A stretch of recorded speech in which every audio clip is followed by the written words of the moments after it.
चक्षुरुन्मीलितं येन तस्मै श्रीगुरवे नमः। वसुदेवसुतं देवं कंसचाणूरमर्दनं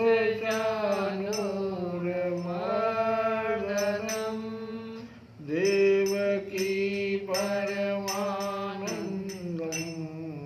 कृष्णं वन्दे जगद्गुरुं। हे कृष्ण करुणा सिन्धो दीनबन्धो जगत्पते गोपेश गोपिकान्तो राधाकान्त नमोस्तुते। तप्तकाञ्चन गौराङ्गी राधे वृन्दावनेश्वरी वृषभानुसुते देवी प्रणमामि हरिप्रियं। श्रीकृष्णाय वासुदेवाय हरये परमात्मने प्रणतक्लेशनाशाय गोविन्दाय नमो नमः।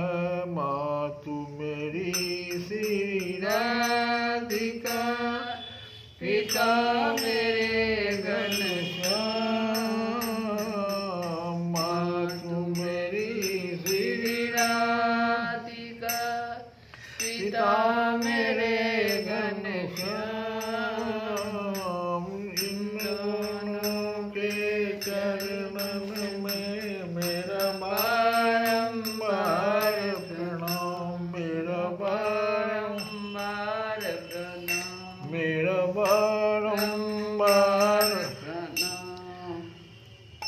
कल की कथा में कर्मयोग से संबंधित उपदेश के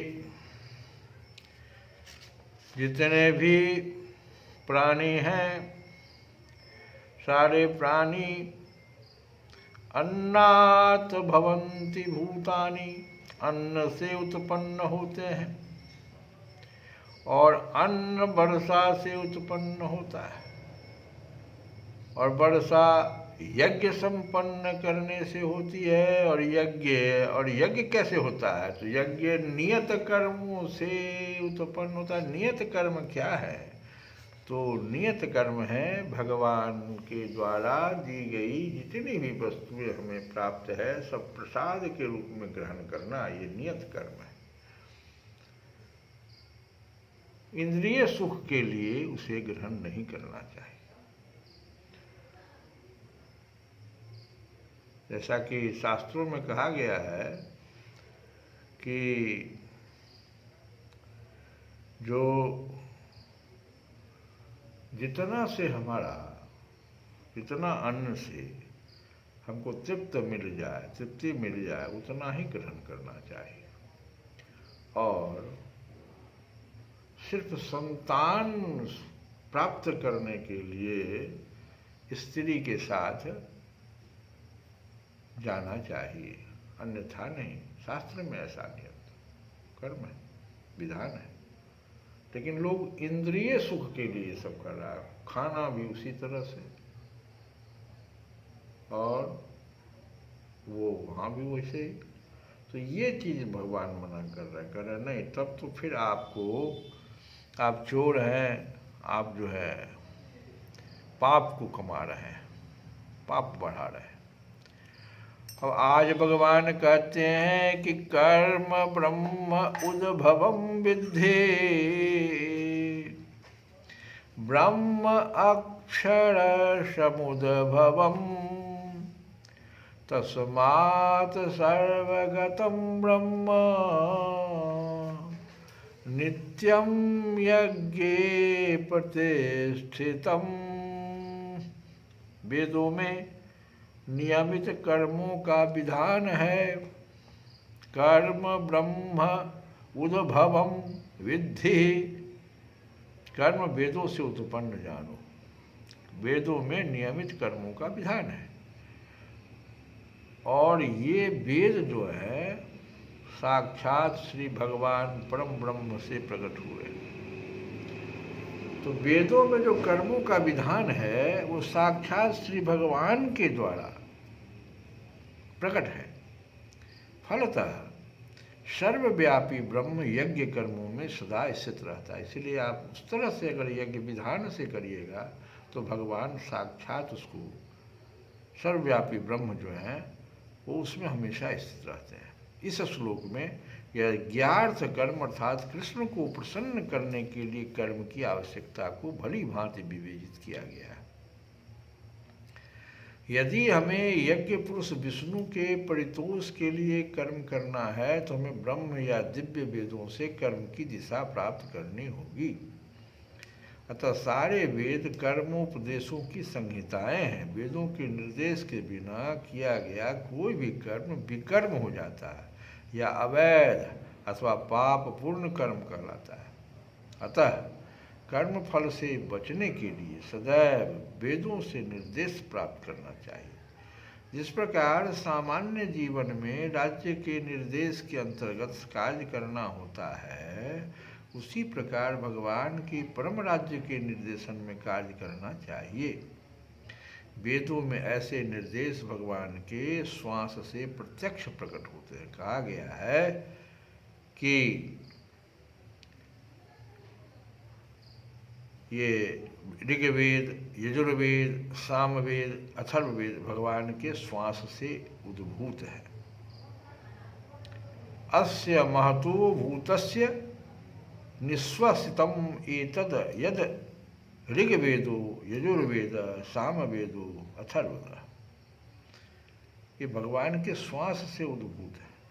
ऋग्वेद, यजुर्वेद, सामवेद तथा अथर्ववेद ब्रह्म संहिता से प्रमाणित होता है कि सर्वशक्तिमान होने के कारण भगवान अपने श्वास के द्वारा बोल सकते हैं, अपनी प्रत्येक इंद्रिय के द्वारा अन्य समस्त इंद्रियों के कार्य संपन्न कर सकते हैं।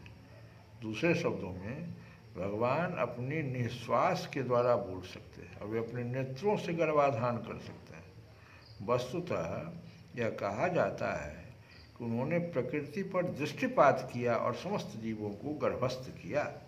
इस तरह प्रकृति के गर्भ में बद्ध जीवों को प्रविष्ट करने के पश्चात उन्होंने उन्हें वैदिक ज्ञान के रूप में आदेश दिया, जिससे वे भगवत धाम वापस जा सकें। हमें यह सदैव स्मरण रखना चाहिए कि प्रकृति में सारे बद्ध जीव भौतिक भोग के लिए इच्छुक रहते हैं। प्रकृति में जितने भी बद्ध जीव हैं सारे, वो सब भौतिक भोग के लिए इच्छुक रहते हैं, किंतु वैदिक आदेश इस प्रकार बनाए गए हैं कि मनुष्य अपनी विकृत इच्छाओं की पूर्ति कर सकता है और तथाकथित सुख भोग पूरा करके भगवान के पास लौट सकता है। बद्ध जीवों के लिए मुक्ति प्राप्त करने का यह सुनहरा अवसर होता है, अतः उन्हें चाहिए कि कृष्ण भावना भावित होकर यज्ञ विधि का पालन करे। यहाँ तक कि जो वैदिक आदेशों का पालन नहीं करते वे भी कृष्ण भावनामृत के सिद्धांतों को ग्रहण कर सकते हैं, जिससे वैदिक यज्ञों या कर्मों की पूर्ति हो जाएगी। एवं प्रवर्तितं चक्रम न अनुवर्त्यति हेयः अघायुः इंद्रियाणामः मोघं पार्थ सहजीवति। हे प्रिय अर्जुन, जो मानव जीवन में इस प्रकार वेदों द्वारा स्थापित यज्ञ चक्र का पालन नहीं करता, वह निश्चय ही पापमय जीवन व्यतीत करता है। ऐसा व्यक्ति केवल इंद्रियों की तुष्टि के लिए व्यर्थ ही जीवित रहता है।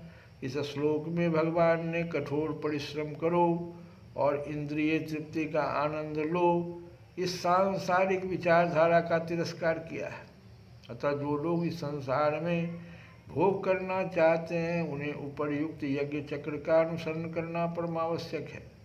जो ऐसे विधि विधानों का पालन नहीं करता, अधिकाधिक तिरस्कृत होने के कारण उसका जीवन अत्यंत संकटपूर्ण रहता है। प्रकृति के नियमानुसार यह मानव शरीर विशेष रूप से आत्म साक्षात्कार के लिए मिला है, जिसे कर्म योग, ज्ञान योग या भक्ति योग में से किसी एक विधि से प्राप्त किया जा सकता है। इन योगियों के लिए यज्ञ संपन्न करने की कोई आवश्यकता नहीं रहती, क्योंकि ये पाप पुण्य से परे होते हैं।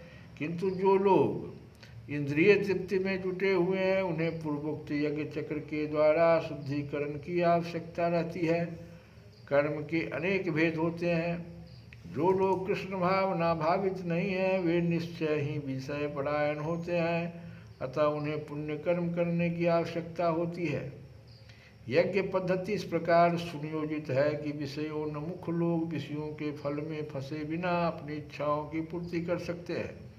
संसार की संपन्नता हमारे प्रयासों पर नहीं अपितु परमेश्वर की पृष्ठभूमि योजना पर निर्भर है, जिसे देवता संपादित करते हैं। अतः वेदों में वर्णित देवताओं को लक्षित करके यज्ञ किए जाते हैं और प्रत्यक्ष रूप में यह कृष्ण भावनामृत का ही अभ्यास रहता है, क्योंकि जब कोई इन यज्ञों में दक्षता प्राप्त कर लेता है तो वह अवश्य ही कृष्ण भावना भावित हो जाता है। किंतु यदि ऐसे यज्ञ करने से कोई कृष्ण भावना भावित नहीं हो पाता तो इसे कोरी आचार संहिता समझना चाहिए। अतः मनुष्यों को चाहिए कि वे आचार संहिता तक ही अपनी प्रगति को सीमित न करें, अपितु उसे पार करके कृष्ण भावनामृत को प्राप्त हो। श्री कृष्ण गोविंद हरे मुरारे, हे नाथ नारायण।